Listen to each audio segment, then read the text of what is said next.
Selalu kadang kecing Kristen kini bisni, kecingnya bisni, kecingnya pihoi, kecingnya syun prabenget, kecingnya nia, kecingnya ketat, kecing buai talang, kecing klem, kecing bangsa. Hatu kini kini ke dalam berkedok mele kali. Kami kalau kedok kali kedok in war with us. We are in war with the flesh. Di kedok teh kau bisni yang lagi prabenget.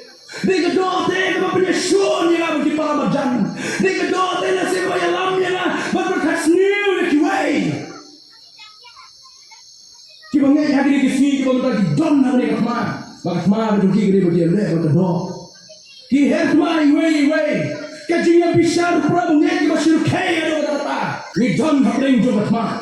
Kajingem kajongi. Kajingem juga Kristen, kajingem juga balan, kajingem juga riwayat Kristen. Kaca bagi pai, hari ini sini kita dan hari ini juga mah. Lain lagi kita jom wei Kristen umat hari ini sini kita mentah. Bagi dong Sean kajongi, kita Sean kita yang lepas ni Kristen yang kena baran mah kimpong uniform. They don't have uniform. Ke India. Apa kita siapa India ke lihat masuk Kristen kita uniform. Kita sulai ti jogi. Kita atir lele.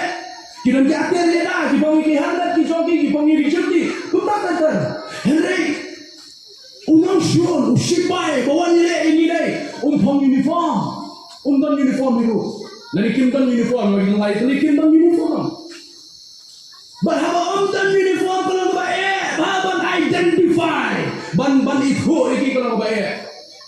Ladang dan uniform itu orang semua mentah. Lihat masih siapa badan maklum pom uniform lah orang dari civilian. Dan yang berupaya tak. Tidak kamu dari uniform apa yang ekstra mah. Henry ulang syur bawa nyale ini dan uniform uniform. Ulang syur jadi dan tiar nyale. Wan daga white, daga sulai, daga stick. Umwan lagi bom, umwan lagi top gitan.